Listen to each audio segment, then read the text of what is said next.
What's up guys? Good morning, 6:40 AM guys.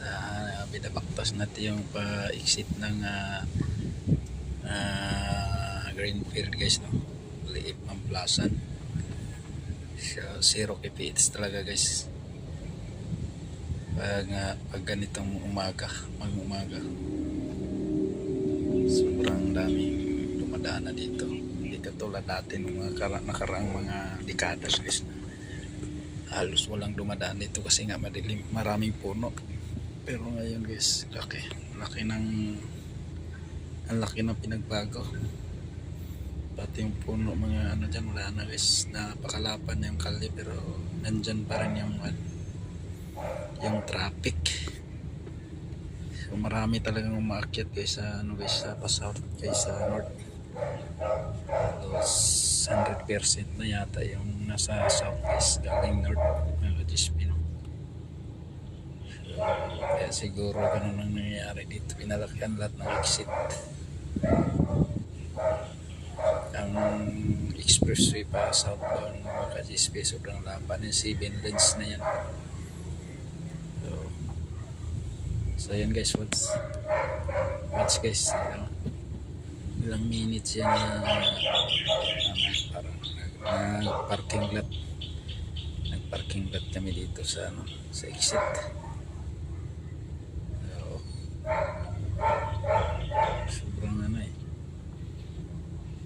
sobrang talaga mga display, volume yung mga sakyanan pag umaga. Ito lang naman yung exit guys na pa southbound na punong-puno talaga ito yung umaga, kasi nga dito shortcut yung iba sa Calax yun, kasi napakalapit yung guys, kung saan ka man dadaan yan dyan sa Calax guys, ginagawa nilang Axis Expressway ang tawagin nila guys, yung Calax. Kaya itong itsura talaga tuwing umaga, puno guys.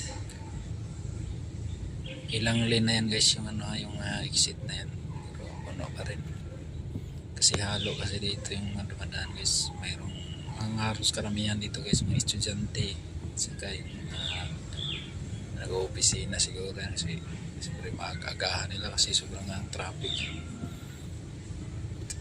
Yan ang dito yan ang sitwasyon ng GSP sa mga pa-south.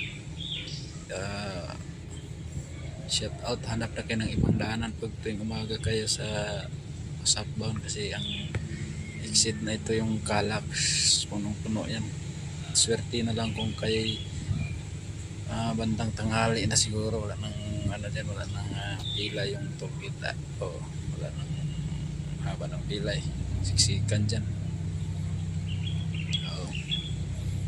Mayroong ibang daan dyan guys, mayroong Eton, yung Eton napakaluwang yun, hindi natatraffic doon. Pagka yung pa northbound kami guys, doon kami dumadaan, hindi kami dito dumadaan kasi pas northbound traffic din yung tollgate ng Calax. Halos yung truck dyan, dami nang dumadaan, halos nandyan na lahat dumadaan Kaya kung dumadaan kayo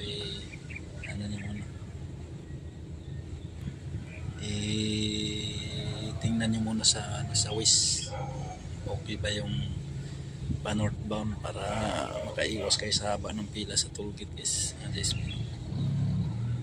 Yan lang. Update tayo ngayong guys, year 2025.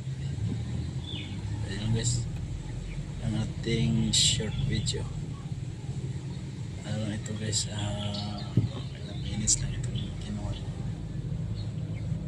So yan na guys, nakalabas na tayo sa